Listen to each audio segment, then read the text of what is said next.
السلام عليكم ورحمة الله وبركاته. مضغوط من أكلة البخاري. اللحمة ورز، كم قطعة شحمة، بهارات وملح، جزر وزبيب وبصل. نجهز قدرنا، نحط الشحمات، ماذا بالشحم نبدأ الآن.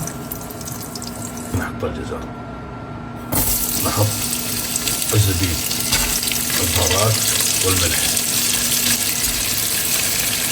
ونقلب. نحط البصل، بلت الفشلة، نحط الحيلة، نقلبه شوي بس ونكمل.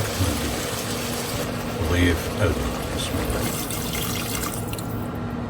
نقفل قدرنا لمدة 25-30 دقيقة. خلص 30 دقيقة، خلص البخار، نفتح القدر. الآن نضيف الرز. نازل الماء، لا تخلون شيء.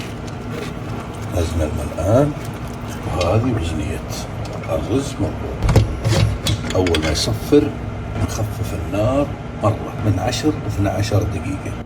خلصت 12 دقيقة، سكرنا النار وفرغنا البخار. نشوف ما شاء الله. وهذا بخاري جاهز.